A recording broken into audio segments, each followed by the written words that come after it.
பவுல் தன்னை குறித்து சரியாக அறிந்திருந்தார். இன்று பலர் எதையும் அறியாமல் தங்களுக்கு எல்லாம் தெரியும் என்று எண்ணுகிறார்கள். இங்கே அவர் சாதாரண வாழ்க்கையை குறித்து பேசுகிறார். கிறிஸ்தவ வாழ்க்கை என்பது குழப்பமற்ற ஒரு வாழ்க்கையாக இருக்கிறது.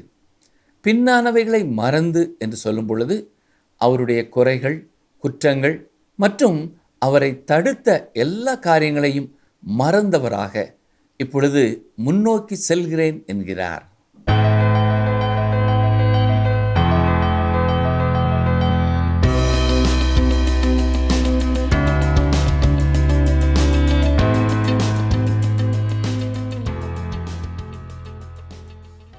மரியாள் தன்னை விட்டு எடுபடாத நல்ல பங்கை தெரிந்து கொண்டது போல கிறிஸ்துவின் வார்த்தையை கேட்பதற்காக இன்றைய நிகழ்ச்சியை பார்க்க வந்திருக்கும் உங்களை அனைவரையும் அன்புடன் வரவேற்கிறோம். தேவனை அறிந்து கொள்ளும் அறிவிற்காக நாம் லாபமென கருதும் விஷயங்களை நஷ்டமென கருத வேண்டும் என்ற பாடத்தை கற்றுக்கொண்டோம். பின்னதாக கிறிஸ்துவுக்குள் நாம் நிலைத்திருக்க கிறிஸ்துவை குறித்து அதிகமாக தெரிந்து கொள்ள வேண்டும், கடமைப்பட்டுள்ளோம் என்பதை குறித்தும் கற்றுக்கொண்டோம். பிறகு இதை அறிந்து கொள்வதற்கு நாம் மனமேட்டிமை உள்ளவர்களாக இருந்தோமானால் அது சாத்தியமாகாது என்பதை உணர்ந்து நம்மை நாம் தாழ்த்த வேண்டும் என்கிற பாடத்தையும் கற்றுக்கொண்டோம். இன்றைய நிகழ்ச்சியில் பிலிப்பியர் 3ஆம் அதிகாரம் 12ஆம் வசனம் முதல் 19ஆம் வசனம் வரை தியானிக்கப் போகிறோம். இதில் பவுலானவர் தன்னுடைய ஆவிக்குரிய ஓட்டத்தை குறித்தும் அதில் இருக்கும் கட்டுக்கோப்புகளை குறித்தும் விவரித்துள்ளதை காணப்போகிறோம். வாருங்கள், நிகழ்ச்சியில் இணையலாம். இன்று நாம் பிலிப்பியர் 3ஆம் அதிகாரம் 12ஆம் வசனம் முதல் 19ஆம் வசனம் வரைக்கும் கற்றுக்கொள்ளப் போகிறோம். வாசிக்கிறேன். பிலிப்பியர் 3:12. நான் அடைந்தாயிற்று அல்லது முற்றும் தேறினவனானேன் என்று எண்ணாமல் கிறிஸ்து இயேசுவினால் நான் எதற்காக பிடிக்கப்பட்டேனோ அதை நான் பிடித்து கொள்ளும்படி ஆசையாய் தொடர்கிறேன். கிறிஸ்தவ வாழ்க்கை என்பது ஒரு நாள் உண்டாகிற மாற்றம் அல்ல, ஒவ்வொரு நாளும் நம்முடைய நடக்கை தொடர்பானதாய் இருக்கிறது. இத்தனை ஆண்டுகளுக்கு முன்னதாக இயேசு கிறிஸ்துவை இரட்சகராக நான் ஏற்றுக்கொண்டு விட்டேன், எல்லாம் முடிந்து விட்டது என்று எண்ணுவது சரியான காரியமல்ல. நம்மை இரட்சித்த கர்த்தர் நம்மை அவரை போல நீதிமானாக்குகிறவராய் இருக்கிறார். நாமும் கிறிஸ்துவுக்குள் வளருகிறவர்களாய் காணப்பட வேண்டும். 2 பேதுரு 3ஆம் அதிகாரம் 18ஆம் வசனத்திலே அப்போஸ்தலனாகிய பேதுரு சொல்வதை கவனியுங்கள். நம்முடைய கர்த்தரும் இரட்சகருமாகிய இயேசு கிறிஸ்துவின் கிருபையிலும் அவரை அறிகிற அறிவிலும் வளருங்கள். இந்த வளருங்கள் என்பது விசுவாசிகளுக்கு ஒரு கட்டளையாய் வருகிறது. இந்த பூ உலகிலே தான் பரிபூரணத்தை அடையப் போவதில்லை என்ற உண்மையை பவுல் அறிந்திருந்தாலும் முன்னோக்கி சென்று கொண்டே இருக்க வேண்டும் என்ற உறுதியான மனப்பான்மை அவரிலே இருந்தது. அடைந்தாயிற்று, முற்றிலும் நான் தேறினவனானேன் என்பது முழு முதிர்ச்சியை குறிக்கிறது. அப்படிப்பட்ட ஒரு முதிர்ச்சியை இந்த உலகத்திலே நான் பெற்றுக்கொள்ளவில்லை என்பதை பவுல் அப்போஸ்தலன் அறிந்திருந்தார். பிலிப்பியர் 3ஆம் அதிகாரம் 13-14 வசனங்களை பாருங்கள். சகோதரரே, அதை பிடித்து கொண்டேன் என்று நான் எண்ணுகிறதில்லை, ஒன்று செய்கிறேன், பின்னானவைகளை மறந்து முன்னானவைகளை நாடி கிறிஸ்து இயேசுவுக்குள் தேவன் அழைத்த பரம அழைப்பின் பந்தய பொருளுக்காக இலக்கை நோக்கி தொடர்கிறேன். பவுல் தன்னை குறித்து சரியாக அறிந்திருந்தார். இன்று பலர் சரியான அறிவற்றவர்களாய் தங்களுக்கு எல்லாமே தெரியும் என்று எண்ணுகிறார்கள். இங்கே பவுல் என்ன சொல்கிறார்? நான் ஒன்று செய்கிறேன். அதாவது சாதாரண வாய்ப்பை குறித்து அவர் பேசுகிறார். கிறிஸ்தவ வாழ்க்கையை அனுதின வாழ்க்கையிலே நாம் வாழும் பொழுது அது குழப்பமற்ற ஒரு வாழ்க்கையாக இருக்கிறது. பின்னானவைகளை மறந்து என்று சொல்லும் பொழுது அவருடைய குறைகள், குற்றங்கள், அவரை தடுத்த எல்லா காரியங்களையும் அவர் மறந்தவராக இப்பொழுது முன்னோக்கி செல்கிறேன் என்கிறார். பிரியமான சகோதரனை, சகோதரியே, உங்கள் வாழ்க்கையிலேயும் கடந்த காலங்களிலே நடைபெற்ற காரியங்களை நினைத்து நினைத்து நீங்கள் கவலைப்பட்டு கொண்டிருக்கிறீர்களா? அல்லது கர்த்தர் மன்னித்த காரியங்களை நீங்களும் மன்னித்து முன்னோக்கி செல்வதை குறித்து எப்பொழுதும் சிந்தித்து கொண்டிருக்கிறீர்களா? பவுல் அப்போஸ்தலன் ஒலிம்பிக் பந்தயங்களை பார்த்திருக்கிறார். எபேசு பட்டணத்திலே மிகப்பெரிய ஒரு அரங்கம் இருக்கிறது. நீங்கள் இன்று சென்றாலும் அதை பார்க்கலாம். அது ஒரு திறந்த வெளி அரங்கம். சுமார் 25,000 பேர் சுற்றி வட்டமாக உட்கார்ந்து பார்க்க முடியும். 3 ஆண்டுகள் பவுல் அப்போஸ்தலன் எபேசு பட்டணத்திலே இருந்தார். எனவே நிச்சயமாக அவர் அங்கே அநேக போட்டிகளை பார்த்திருப்பார். உலக பிரகாரமான எந்த பரிசுக்காகவும் அல்ல, கிறிஸ்துவின் பிரசன்னத்திற்குள்ளே நித்தியமாய் வாழும் பரிசை பெற்றுக்கொள்ள அவரும் வாஞ்சையுள்ளவராய் இருந்தார். நாம் ஆண்டவராய் இயேசு கிறிஸ்துவைப் போல இருக்கப் போகிறோம், அவரோடு கூட இருக்கப் போகிறோம். பிரியமானவர்களே, நாம் ரட்சிக்கப்படுவதற்காக ஓடுகிறதில்லை. ரட்சிப்பு என்பது ஒரு பரிசு அல்ல. இயேசு கிறிஸ்துவை விசுவாசிப்பது என்பதின் மூலமாக மட்டும் ரட்சிப்பை பெற்றுக்கொள்கிறோம். அது ஒரு வெகுமதி. பரிசு என்பது வெகுமதியை விட வித்தியாசமானது. எபேசியர் 2 அதிகாரம் 8, 9 வசனங்களிலே இதைத்தான் கூறியிருக்கிறார். கவனியங்கள், வாசிக்கிறேன். எபேசியர் 2 அதிகாரம் 8, 9 வசனங்கள். கிருபையினாலே விசுவாசத்தை கொண்டு ரட்சிக்கப்பட்டீர்கள். இது உங்களால் உண்டானதல்ல, இது தேவனுடைய ஈவு. ஒருவரும் பெருமை பாராட்டாதபடிக்கு இது கிரியைகளினால் உண்டானது அல்ல. நித்திய ஜீவனின் நிச்சயத்தை பெற்ற பிறகும் ஒரு பரிசிற்காக நாம் ஓட வேண்டியவர்களாய் இருக்கிறோம். கிறிஸ்துவே நமக்கு எல்லாவற்றிற்கும் எல்லாமாயிருக்கிறார். ஒரு நாள் நாம் அவர் முன்னாலே நிற்கப் போகிறோம். அப்பொழுது நாம் வெட்கப்படாதவர்களாக அவருடைய பிரசன்னத்திலே நிற்க வேண்டும். 1 யோவான் 2 அதிகாரம் 28 வசனத்தை வாசிக்கிறேன். இப்படி இருக்க பிள்ளைகளே, அவர் வெளிப்படும்போது நாம் அவர் வருகையில் அவருக்கு முன்பாக வெட்கப்பட்டு போகாமல் தைரியம் உள்ளவர்களாயிருக்கும்படிக்கு அவரில் நிலைத்திருங்கள். இன்று அநேகர் கிறிஸ்துவின் வருகையை வாஞ்சிக்கிறவர்களாக இருக்கிறார்கள். அது உண்மையாகவே அவருடைய வாழ்க்கைக்கு எப்படி இருக்கும் என்பதை அவர்கள் அறிந்திருப்பார்கள் என்றால், சற்று பொறுத்து அவர் வந்தால் போதும் என்று கூறுவார்கள். ஒரு கவனமற்ற கிறிஸ்தவ வாழ்க்கை வாழலாம் என்று நீங்கள் எண்ணிக்கொண்டிருப்பீர்கள் என்றால், அதை குறித்து நீங்கள் பதில் சொல்ல வேண்டியதில்லை என்று எண்ணுவீர்கள் என்றால், உங்களுடைய எண்ணம் தவறு. பெரியமானவர்களே, அப்படிப்பட்ட நாளிலே நீங்கள் வெட்கப்பட்டவர்களாக அவருக்கு முன் நிற்க வேண்டியதிருக்கும். ஓட்டப்பந்தயத்திலே இறங்கி பின்னானவைகளை மறந்து அவருக்காய் வாழ உங்களை அனுதினமும் அர்ப்பணித்து அவர் பின் செல்ல தீர்மானம் செய்யுங்கள். அப்போஸ்தலனாகிய பவுலுடைய நோக்கமெல்லாம் ஆண்டவராகிய இயேசு கிறிஸ்துவை, அவருடைய உயிர்த்தெழுதலின் வல்லமையை, அவருடைய பாடுகளின் ஐக்கியத்தை மேலும் அதிகமாக அறிந்து கொள்ள வேண்டும் என்பதே. அது மட்டுமல்ல, அவர் அடைந்தாயிற்று அல்லது முற்றும் தேறினவனானேன் என்று எண்ணவே இல்லை. எதற்காக பிடிக்கப்பட்டாரோ அதை பிடித்து கொள்ளும்படியாகவே பின்னானவைகளை மறந்து முன்னானவைகளை நாடி தேவன் அழைத்த பரம அழைப்பின் பந்தய பொருளுக்காகத்தான் இலக்கை நோக்கி தொடர்கிறேன் என்கிறார். நம்முடைய வாழ்க்கையிலும் கூட நாம் அவ்வாறு இலக்காகிய ஆண்டவராகிய இயேசு கிறிஸ்துவை நோக்கி முன்னேற அழைக்கப்பட்டிருக்கிறோம் என்று சிந்தித்தோம். பிலிப்பியர் 3 அதிகாரம் 15 வசனம். ஆகையால் நம்மில் தேறினவர்கள் யாவரும் இந்த சிந்தையாயிருக்க கடவோம். எந்த காரியத்திலாவது நீங்கள் வேறே சிந்தையாயிருந்தால் அதையும் தேவன் உங்களுக்கு வெளிப்படுத்துவார். நம்மில் தேறினவர்கள் யாவரும் இவ்வாறு கூறும்பொழுது முதிர்ச்சியை நோக்கி முன்னேறுவதை பவுல் குறிப்பிடுகிறார். ஒரு 17 மாத குழந்தை இருக்கிறது என்று வைத்துக் கொள்ளுங்கள். அது பார்க்கவும் பழகவும் இனிமையானதாக இருக்கிறது. அதன் செயல்களை நாம் பார்த்து கொண்டே இருக்கலாம் என்பது போல இருக்கிறது.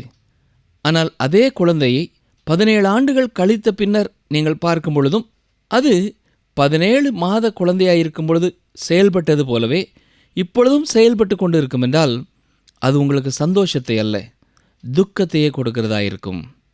ஏனென்றால் இந்த காலகட்டங்களுக்குள்ளாக அது அடைந்திருக்க வேண்டிய வளர்ச்சியை அது அடையவில்லை. இங்கே பவுல் சொல்லுவது என்ன? தேறினவர்கள் எல்லாருமே இலக்கை நோக்கி தொடர்வதை குறித்த சிந்தை உடையவர்களாய் இருக்க வேண்டும் என்கிறார்.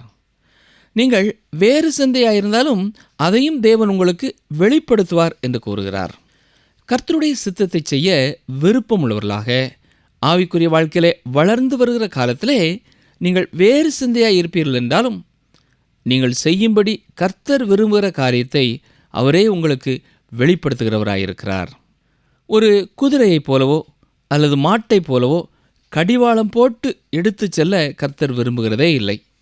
அவர் தம்முடைய கண்களினாலே நமக்கு ஆலோசனை சொல்கிறவராயிருக்கிறார்.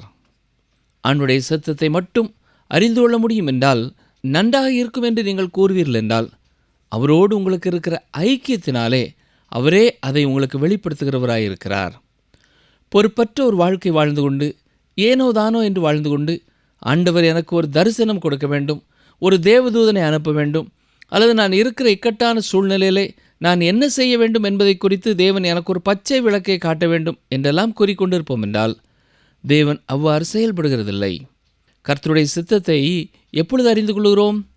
அனுதினமும் நாம் அவருடன் நடக்கும் பொழுது, அவரால் வழிநடத்தப்படுவதை குறித்த வாஞ்சை உள்ளவர்களாக இருக்கும் பொழுது கர்த்தர் உங்களையும் நடத்துகிறார். அது உங்கள் இருதயத்திற்கு மகிழ்ச்சியான ஒரு காரியமாயும் இருக்கும். சங்கீதக்காரனும் சங்கீதம் 32:10 சொல்லும் பொழுது, நான் உனக்கு போதித்து நீ நடக்க வேண்டிய வழியை உனக்கு காட்டுவேன், உன்மேல் என் கண்ணை வைத்து உனக்கு ஆலோசனை சொல்லுவேன் என்று கூறியிருக்கிறார்.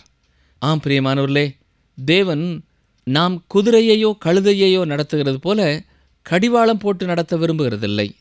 தன்னுடைய கண்களினாலே அவர் ஆலோசனை சொல்கிறவராயிருக்கிறார். இன்று காலையிலே உங்களுக்கு ஆண்டுடைய ஆலோசனை வேண்டுமா?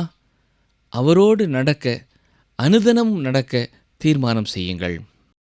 பிலிப்பியர் 3:16 ஆயிலும் நாம் எதுவரையில் தேறியிருக்கிறோமோ அது முதல் ஒரே ஒழுங்காய் நடந்து கொண்டு ஒரே சிந்தையாயிருப்போமாக. பந்தயத்திலே ஓடும்படியாக பிலிப்பிய விசுவாசிகளை பவுல் உற்சாகப்படுத்துகிறார். லெக்கை நோக்கி பந்தய பொருளை அவர்கள் பெற்றுக்கொள்ளத்தக்கதாக ஓட வேண்டும். தன்னை குறித்து ஒரு உதாரணமாக அவர் என்ன சொல்கிறார் பாருங்கள். பிலிப்பியர் 3:17 சகோதரரே, நீங்கள் என்னோடே கூட பின்பற்றுகிறவர்களாகி நாங்கள் உங்களுக்கு வழிகாட்டுகிறபடி நடக்கிறவர்களை மாதிரியாக நோக்குங்கள்.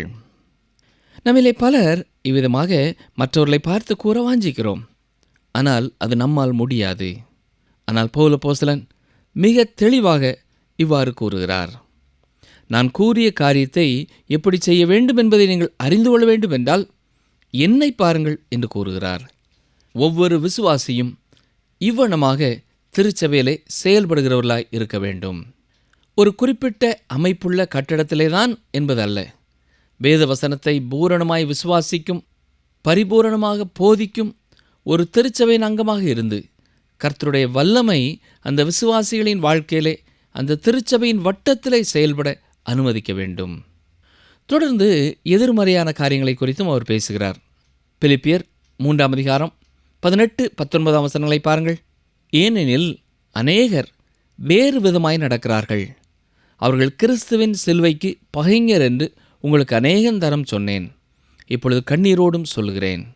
அவர்களுடைய முடிவு அழிவு, அவர்களுடைய தேவன் வயிறு, அவர்களுடைய மகிமை அவர்களுடைய லட்சியே. அவர்கள் பூமிக்கு அடுத்தவைகளை சிந்திக்கிறார்கள். இது கிறிஸ்தவர்களை குறித்தே குறை பேசுவதைப் போல தெரியலாம். ஆனால் இது உண்மை பிரியமானவர்களே. மற்றவர்கள் அவர்களை கிறிஸ்தவர்கள் என்று கூறலாம். ஆனால் அவர்களுடைய வாழ்க்கை அதற்கு எதிர்மறையானதாய் இருக்கும். அவர்களுடைய நோக்கமெல்லாம் அவர்களுடைய வயிறாக இருக்கிறது. அதாவது பணமே அவர்கள் வாழ்க்கையின் குறிக்கோளாயிருக்கிறது. பணத்திற்காக எதையுமே அவர்கள் செய்யக்கூடியவர்களாயிருப்பார்கள். இன்னும் சிலர் பாலுறவு காரியங்களுக்கு முக்கியத்துவம் கொடுக்கிறவர்களாயிருப்பார்கள். இன்னும் சிலர் பொருளாசை உள்ளவர்களாயிருப்பார்கள். இன்னும் சிலர் வாக்குவாதங்களிலும் சண்டைகளிலும் பிரியப்படுகிறவர்களாயிருப்பார்கள். அதாவது அடிப்படை உலகப் பொருள் சார்ந்ததாக, உலகத்திற்கு கிடைக்கும் இன்பம் சார்ந்ததாய் இருக்கிறது. தங்களுக்காக வாழுகிறவர்களாகவே அவர்கள் இருக்கிறார்கள். எதை குறித்து அவர்கள் வெட்கப்பட வேண்டுமோ அதை குறித்தே அவர்கள் பெருமைப்படுகிறவர்களாய் இருக்கிறார்கள். பவுல் இங்கே என்ன சொல்கிறார்? நீங்கள் கிறிஸ்துவை விசுவாசித்திருப்பீர்கள் என்றால், தமஸ்கு சாலையிலே பவுல் அப்போஸ்தலனுடைய வாழ்க்கையில் ஏற்பட்டது போல உங்கள் வாழ்க்கையிலேயும் ஒரு மறுமலர்ச்சி ஏற்பட்டிருக்கும் என்றால், கிறிஸ்துவே எப்பொழுதும் உங்கள் சிந்தையிலே இருப்பார் என்றால், உங்கள் நேரத்தை, உங்கள் தாளந்தை, உங்கள் செல்வத்தை எல்லாம் நீங்கள் அவருக்கு அர்ப்பணித்தவர்களாக இருப்பீர்கள் என்றால் அது உங்கள் வாழ்க்கையிலே வெளிப்பட வேண்டும். யாக்கோபு இதை குறித்து என்ன சொல்கிறார்? யாக்கோபு 2:17-18 பாருங்கள். அப்படியே விசுவாசமும் கிரியைகள் இல்லாதிருந்தால் தன்னிலைதானே செத்ததாயிருக்கும். ஒருவன் உனக்கு விசுவாசம் உண்டு, எனக்கு கிரியைகள் உண்டு, கிரியைகள் இல்லாமல் உன் விசுவாசத்தை எனக்கு காண்பி, நான் என் விசுவாசத்தை என் கிரியைகளினாலே உனக்கு காண்பிப்பேன் என்பானே. ஒரு வார்த்தையிலே சொல்ல வேண்டுமென்றால், நீங்கள் கிறிஸ்துவின் சீடராயிருப்பது உங்கள் அண்டை அயலகத்தாரால் உங்கள் வாழ்க்கையிலே பார்க்கக்கூடியதாக இருக்க வேண்டும். ஒவ்வொரு நாளும் ஒருவேளை கருத்தோடு இந்த நிகழ்ச்சிகளை நீங்கள் கேட்கலாம். ஆனால் இதை உங்களுடைய அனுதின வாழ்க்கையிலே, அண்டை வீட்டாரோடு உள்ள உறவிலே நீங்கள் பயன்படுத்தாமல் இருப்பீர்கள் என்றால் இந்த வசனங்களெல்லாம் நீங்கள் கேட்பதிலே பயனில்லை. உங்கள் குடும்பத்திலே, குடும்ப உறவுகளிலே கர்த்தருடைய வசனம் வெளிப்பட வேண்டும். உங்கள் வார்த்தையிலே ஆண்டுடைய வசனம் வெளிப்பட வேண்டும். ஆண்டுடைய அன்பை மற்றவர்கள் உங்கள் மூலமாய் அறிந்து கொள்ள வேண்டும். அப்படிப்பட்ட வாழ்க்கை நீங்கள் வாழும் பொழுது ஆண்டவருக்கு உண்மையான சாட்சிகளாய் நீங்கள் இருக்கிறீர்கள். ரட்சிக்கப்பட்ட அருமையான சகோதரனை சகோதரியே, ரட்சிப்போடு கூட எனக்கு எல்லாம் கிடைத்து விட்டது, இனி நான் என் விருப்பம் போல வாழலாம் என்று எண்ணிக்கொள்ளாமல் அனுதினமும் ஆண்டவரோடு நடப்பதை குறித்து கருத்துள்ளவர்களாய், சரியான தீர்மானங்களை எடுத்தவர்களாய், அதை குறித்து செயல்படுகிறவர்களாய் வாழ ஆண்டவர் உங்களை அழைக்கிறார். அனுதினமும் ஆண்டுடைய வசனத்திற்கு கொடுக்க வேண்டிய முக்கியத்துவத்தை கொடுத்து, அவருடைய வசனத்தை படித்து தியானித்து அதற்கு கீழ்ப்படிந்து அவருடைய ஆலோசனையின்படி செய்ய அனுதினமும் நாம் அர்ப்பணிக்கும் பொழுது அனுதினமும் அவரோடு நடக்கும் அன்பிலே நாம் உண்மை உள்ளவர்களாக இருக்கிறோம். நம்முடைய வாழ்க்கையில் வரும் சில தவறான விருப்பங்களையும் நோக்கங்களையும் கூட அவர் தவறு என்று அவருடைய வசனத்தின் மூலமாய் உணர்த்தும் பொழுது அதை விட்டுவிட்டு, பின்னான காரியங்கள் எல்லாவற்றையும் விட்டுவிட்டு நாம் முன்னோக்கி செல்ல அர்ப்பணித்தவர்களாய் வாழ்வோமா? அதை குறித்த கருத்துள்ளவர்களாய் வாழ்வோம் என்ற எண்ணம் நமக்கு உண்டாக வேண்டும். இல்லை என்றால் ஆண்டவர்களை வளர்வதை குறித்த அனுபவம் நம்மிலே இருக்காது. இந்த நிகழ்ச்சிகளை கேட்கிற அநேக சகோதர சகோதரிகள் சொல்லும் ஒரே வாக்கியம், ஆண்டுடைய வார்த்தைகள் நாங்கள் அவருக்குள்ளே வளர்வதற்கு எங்களுக்கு உதவியாய் இருக்கிறது, நாங்கள் அவருக்குள்ளே பலப்படுவதற்கு எங்களுக்கு உதவி செய்கிறது என்று சொல்லி எழுதுகிறார்கள். இந்த நிகழ்ச்சிகளை கேட்கிற உங்களுடைய வாழ்க்கையிலையும் இதுவே உங்கள் அனுபவமாகட்டும். ஆண்டுடைய வசனத்தை கேட்க கேட்க, அவருடைய வசனத்தை படிக்க படிக்க அவரிலே நீங்கள் நிலைத்திருந்து கனி கொடுக்கிறவர்களாக, பின்னானவைகளை மறந்து முன்னோக்கி செல்கிறவர்களாய் காணப்பட முடியும். அப்படிப்பட்ட கிருபையை கர்த்தர் தாமே உங்களுக்கும் தருவாராக. ஜெபம் செய்வோம். எங்களை நேசிக்கிற எங்கள் அன்பின் ஆண்டவரே, இந்த நிகழ்ச்சியை ஒவ்வொரு நாளும் மிக கருத்தோடு கவனித்து கேட்கிற ஒவ்வொரு சகோதரனுக்காக சகோதரிக்காக உமக்கு நன்றி செலுத்துகிறோம். அவருடைய குடும்பங்களையும் கர்த்தர் தாமே ஆசீர்வதிக்க வேண்டும் என்று கேட்கிறோம். வேத வசனங்களை நேசிக்கிறவர்களுக்கு மிகுந்த சமாதானம் உண்டு, அவர்களுக்கு இடரல் இல்லை என்று சொல்லப்பட்டிருக்கிற வசனம் இந்த குடும்பங்களிலே உண்மையாயிருக்க வேண்டும் என்று சொல்லி நாங்கள் வேண்டிக் கொள்கிறோம். தகப்பனே, இன்று நாங்கள் கற்றுக்கொண்டது போல எங்கள் வாழ்க்கையின் வாஞ்சை எல்லாம் ஆண்டவராய் இயேசு கிறிஸ்துவை மேலும் மேலும் அறிந்து கொள்ள வேண்டும் என்பதாகவே இருக்க நாங்கள் வாஞ்சிக்கிறோம் ஐயா. பின்னான காரியங்களை நினைவு கூர்ந்து, பின்னான காரியங்களை திரும்பி பார்த்து நாங்கள் பின்தங்கி போய் விடாதபடி முன்னோக்கி ஓட, முன்னானவைகளை நாடி ஓட எங்கள் ஒவ்வொருவருக்கும் நீரே உதவி செய்யும் கிருபை செய்தல்லும். இந்த நிகழ்ச்சிகளை கேட்டு உமக்குள்ளே வளர்ந்து இன்றைக்கு கனி கொடுக்கிற விசுவாசிகளுக்காக உமக்கு ஸ்தோத்திரம். எல்லா பிரச்சனைகளின் மத்தியிலையும் உறுதியாய் நிலைத்திருக்கிற விசுவாசிகளுக்காக நாங்கள் உமக்கு ஸ்தோத்திரம் செலுத்துகிறோம். இந்த நிகழ்ச்சிகளை கேட்டு தங்கள் ஊழியங்களிலே அதை பயன்படுத்துகிற சகோதர சகோதரிகளுக்காக உமக்கு ஸ்தோத்திரம் செலுத்துகிறோம். இன்னமும் அநேகர் இந்த கர்த்தருடைய வார்த்தைகளை அறிந்து கொள்ள வேண்டும் என்பதற்காக அவர்கள் கருத்தோடு இந்த நிகழ்ச்சிகளை மற்றவர்கள் கேட்க செய்கிற எல்லா முயற்சிகளையும் நேரே ஆசீர்வதித்து அதன் மூலமாய் நித்தியமான விளைவுகளை கட்டளையிட வேண்டும் என்று சொல்லி நாங்கள் செபிக்கிறோம். நீர் அப்படி செய்ய போவதற்காக நமக்கு நன்றி செலுத்துகிறோம். உம்மை துதிக்கிறோம், உம்மை ஸ்தோத்திரிக்கிறோம். இயேசு கிறிஸ்துவின் வல்லமையுள்ள நாமத்தினாலே மனத்தாழ்மையோடு வேண்டிக் கொள்கிறோம் பிதாவே, ஆமேன். கிறிஸ்துவுக்குள் எங்களுக்கு பிரியமான சகோதர சகோதரிகளே, இன்றைய தியானத்தை முழுமையுமாக கவனித்திருப்பீர்கள் என்று நம்புகிறோம். இன்றைக்கு நாம் கற்றுக்கொண்ட பாடங்களை வரிசைப்படுத்துவோமா? நாம் எதற்காக பிடிக்கப்பட்டோம் என்பதை நாம் இன்று நன்கு அறிந்திருப்போம்.